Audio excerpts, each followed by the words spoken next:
A very good morning to all our Sports Today family members. We are just about 3 days away from the start of the third test between India and Australia in the Border Gavaskar Trophy. This time the venue is Brisbane. Now India are unbeaten in the last 6 red ball tests that have been played in Australia.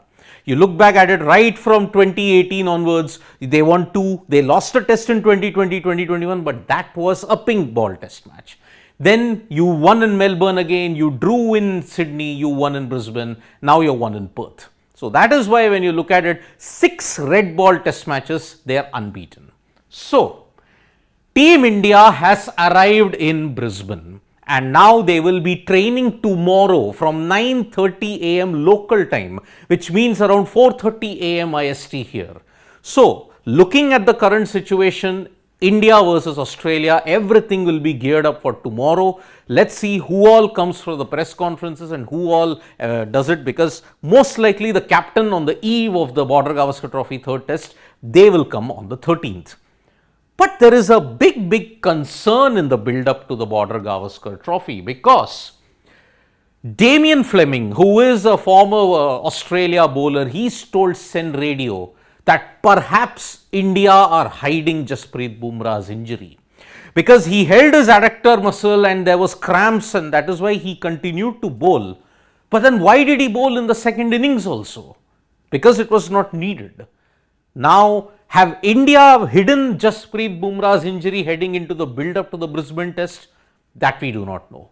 He had a heavy workload, by the way. He bowled close to 20 overs in Adelaide. Now, you need Jasprit Bumrah for the remainder of the 3 tests, but is he fit for the remainder of the 3 tests? That is one thing. Sen Radio, he has told Damien Fleming that what he thinks about whether India are hiding Jasprit Bumrah's injury. We will be doing a special video on that also.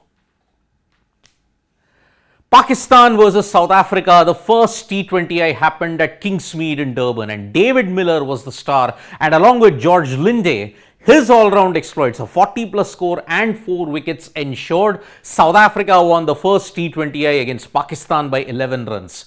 Now remember, this is a full tour that Pakistan are having. The white ball series comes first, then you have the 2 tests that will take place on 26th and on New Year's Day. So, Pakistan have not made an ideal start to this. Only Mohammad Rizwan was the star for Pakistan with the bat. But there are problems already in the start of Pakistan's tour to South Africa. Remaining in Australia, and this time the India women's team are taking on Australia in the third and final ODI that is happening in Perth. And Arundhati Reddy, what a spell of bowling she's been having. 4 for 10 at the time of doing this morning wrap. She had taken 4 wickets, had only conceded 11 runs and had bowled 5 overs. Australia women's team are struggling at this moment in Perth.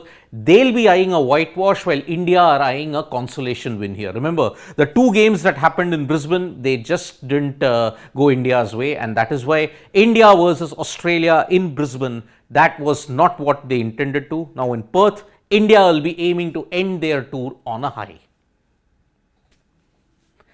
It is game number 13 today in the World Chess Championship, and it is 6-all. But who has got the momentum? Is it Dinglish who's got the momentum at this point in time, or is it Gukesh? This is a very difficult thing to happen, because I'll be doing a couple of videos. One, when the challenger has struck back after trading, what has happened in the World Chess Championship? That is one video that we'll be doing. But today, you will not know who is the world champion. Your world champion will only be determined on game 14th.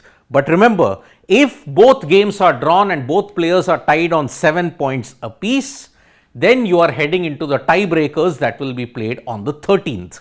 13th, then you'll have a very complicated tiebreaker system. Set-wise, you'll be having one 15-minute rapid game with a 10-second increment. Then you will have another rapid set. If those 2 are drawn, you go into the blitz tiebreakers then.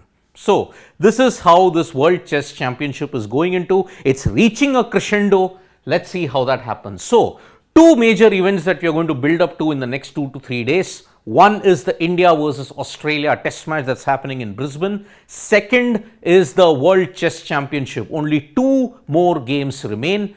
We will see whether we'll get our champion on the 13th or it will go into tiebreakers on the 13th of December itself. Thank you so much, folks, for joining us for this video. Subscribe to Sports Today for all the latest news and analysis. And don't forget, we are on Facebook, Twitter, and Instagram as well. Bye-bye.